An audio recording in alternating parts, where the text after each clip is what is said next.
आईना उनको दिखाया तो बुरा मान गए। न्यू टीवी के प्रोग्राम पुकार के एंकर पर्सन अनीला ज़का के साथ पुलिस का नारवा सलूक सामने आया है और एंकर पर्सन अनीला ज़का को तशद्दुद का निशाना बनाया गया। मज़ीद जान लेते हैं नुमाइंदा लाहौर रंग हुस्ना तारिक से, जो इस वक्त अनीला के साथ मौजूद हैं। जी हुस्ना। जब कोई साइल थाने में जाता है तो वो इंसाफ के लिए जाता है, ना कि इसलिए कि उसे ही जुल्म और बर्बरियत का निशाना बना दिया जाए। बिल्कुल इसी तरह न्यूज़ की टीम पुकार के सीनियर एंकर पर्सन और उनकी मुकम्मल टीम को निशाना बनाया गया बर्बरियत का। क्यों बनाया गया, उनसे चलकर पूछते हैं। तहसील हासिलपुर डीएसपी के ऑफिस पे ये वाक़या दरपेश आया। मेरे साथ सीनियर एंकर पर्सन और उनके सीनियर प्रोड्यूसर मौजूद हैं, उनके पास चलते हैं, उनसे बात करते हैं। जी मैडम, अस्सलाम वालेकुम। वालेकुम अस्सलाम।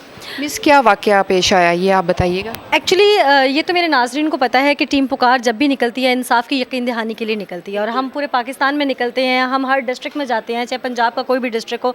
तो ये डिस्ट्रिक्ट बहावलपुर था, इसकी तहसील थी हासिलपुर। हमें यहाँ से हमारे सोर्स ने बताया कि यहाँ एक जाली आमिल है जो कि ख़वातीन को बरहना करता है, उनके जिस्म के मुख्तलिफ अज़ा पर जो है वो तावीज़ लिखा जाता है और वो उनकी जो है इज़्ज़त तो उसको तार तार करता है।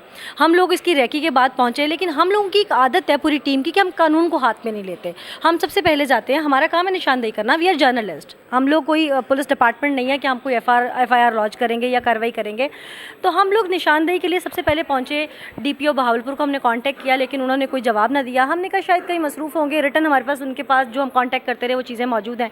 फिर हम चले गए डीएसपी ऑफिस हासिलपुर। हमने कहा जी डीएसपी साहब जो हैं वो डिस्ट्रिक्ट के अंदर, वो ज़ाहिर है उसके बादशाह बैठे हुए हैं, तो वो कार्रवाई यकीनी बनाएंगे इस बात पर।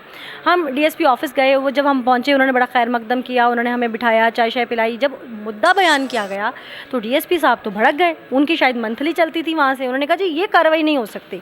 हमने कहा जी ठीक है, हमने निशानदेही कर दी है। अपना हाथ था इस मामले में, पॉसिबल है। तो उन्होंने कहा जी कार्रवाई नहीं हो सकती। हमने कहा जी ठीक है, कार्रवाई नहीं हो सकती, फिर ऐसे करते हैं कि हम अपना काम करते हैं। अब अपना हमारा काम था आपको बताना, निशानदेही करना। अब मैं वहाँ से लिंक रिकॉर्ड करते हुए जब मैं ऑफिस से बाहर निकल रही हूँ कि जी मैंने पुलिस के नॉलेज में दे दिया है, फ़लाँ आमिल एक जगह पे बैठता है ये।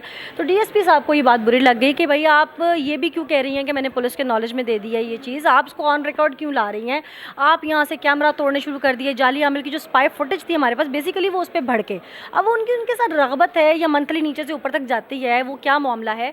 तो वो भड़क के मेरी टीम के जो कैमरामैन थे, मेरे मेकअप आर्टिस्ट, मेरे क्रू मेंबर, मेरे सोर्सेज, वहाँ के जो लोकल लोग थे साथ, उन पे जनाब उन तोड़फोड़ शुरू कर दी। उनको घूंसे, उनको थप्पड़, उनको यहाँ तक कि मेरे कैमरामैन के कान से खून शुरू हो गया।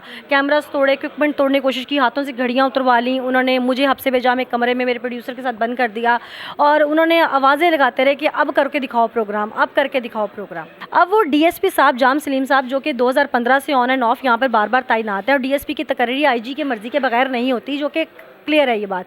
और ये एंटी करप्शन ने इनको मुअत्तल भी किया था, इस बात पे पकड़े गए थे, ये मुअत्तल रहे थे कि ये रिश्वत लेते हुए रंगे हाथों इन पे रेड हो गई थी। और ये डीएसपी साहब का कोई नामा माल बहुत दुरुस्त नहीं है पीछे से। अब जाहिर है जो पहले करप्शन पे मुअत्तल हो चुका है वो क्या आप करप्शन वो छोड़ देगा रिश्वत लेना।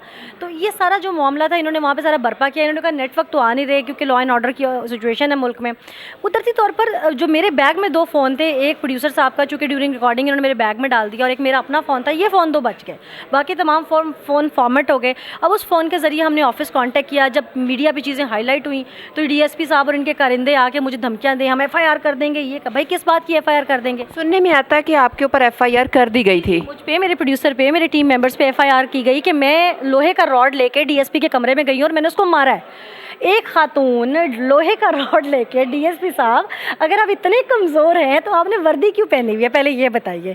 और एक खातून फिर लोहे के रॉड से एक मर्द को नहीं मार सकती, और मैं 10 पुलिस वाले हैं और एक डीएसपी है, उसके साथ लीड की उनकी अपने फोर्स। सुपर वुमन बना दिया उन्होंने आपको। सुपर वुमन, मुझे तो अपनी काबिलियत पे खुद नहीं यकीन आ रहा कि मैं इस हद तक जा सकती हूँ।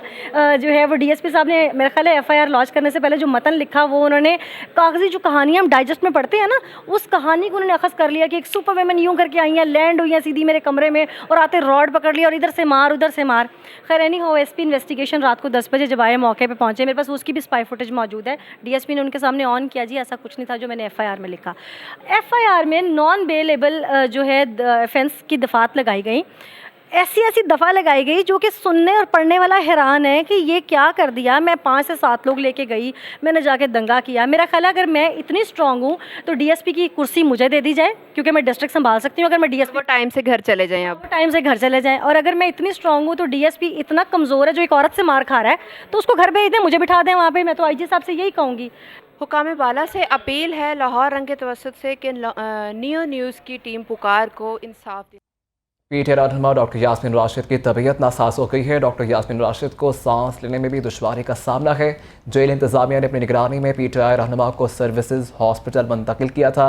डॉक्टर यास्मीन राशिद की नज़रबंदी के दौरान कोट लखपत जेल में तबीयत नासाज हुई। अरसलान जावेद हमारे साथ मौजूद हैं। जी अरसलान, इस हवाले से ये बताएगा कि पीटीआई रहनुमा डॉक्टर यास्मीन राशिद की तबीयत नासाज हो गई है, और ये भी बताएगा कि नोटिफिकेशन जो है वो जारी किया गया है और रिहाई क्यों नहीं की गई अभी तक।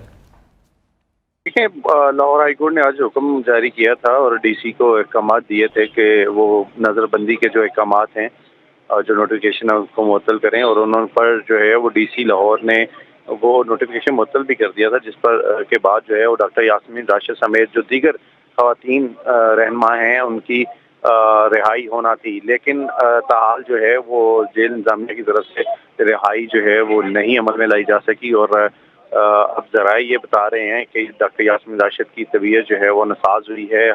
जेल के अंदर कोट लखपत जेल में उन्हें सांस लेने में दुश्वारी का सामना करना पड़ा था, जिस पर जेल इंतजामिया ने अब उन्हें जो है पुलिस कस्टडी में ही सर्विसेज अस्पताल में मुंतकिल कर दिया है, जहाँ उनका इलाज मुआवजा जो है वो जारी है, और ताहाल उनकी रिहाई जो है वो मुमकिन नहीं हो सकी।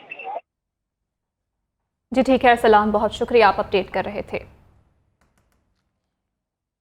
आगे बढ़ें और यहाँ पर आपको बताएं, इस्लामाबाद धरने बारे नून लीग हेडक्वार्टर में एमएसएफ का इजलास हुआ।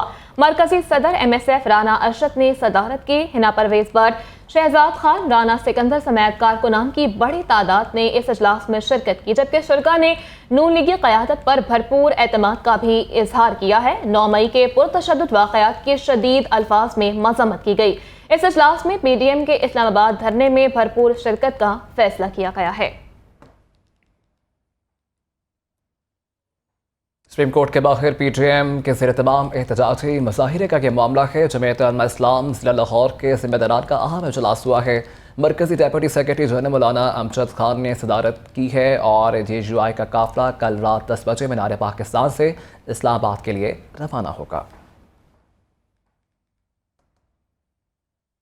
खबरों का सिलसिला आगे बढ़ाएं और यहाँ पर आपको बताएं, मॉडल टाउन में वफाकी वज़ीर रेलवे ख्वाजा साद रफीक की ज़ेर सदारत इजलास हुआ। सदर लाहौर सैफुल मलूक खोकर, जनरल सेक्रेटरी ख्वाजा इमरान नसीर की इस इजलास में शिरकत हुई। इस्लामाबाद में सुप्रीम कोर्ट के बाहर एहतजाजी मुजाहरा करने पर मुशावरत की गई, जबकि लाहौर से ताल्लुक रखने वाले अरकान कौमी और सूबाई असम्बली और टिकट होल्डर्स भी इस इजलास में शरीक थे। वक्कास गौरी हमारे साथ मौजूद हैं। जी वक्कास, बताएगा कि इजलास में कौन से उमूर ज़ेर गौर आए? में आज पीडीएम के धरने में शिरकत के लिए तैयारियों के लिए इजलास हुआ, जिसमें सदर Noon league Lahore Saiful Malook Khokhar, general secretary Khawaja Imran Nazir, गजाजी सलीम भट्ट, ख्वाजा सलमान रफीक, मिर्जा जावेद समेत दीगर जो मौजूद थे। वफाकी वज़ीर रेलवे ख्वाजा साद रफीक ने इजलास की सदारत की। इजलास में हिकमत अमली तय की गई कि किस तरह जो मुस्लिम लीग नून है वो पीडीएम की रैली में के धरने में शरीक होगी। पीर के रोज 10 बजे ठोकर न्याज बेग से रैली जो है वो रवाना की जाएगी। जी ठीक है, बहुत शुक्रिया आपका अपडेट करने के लिए।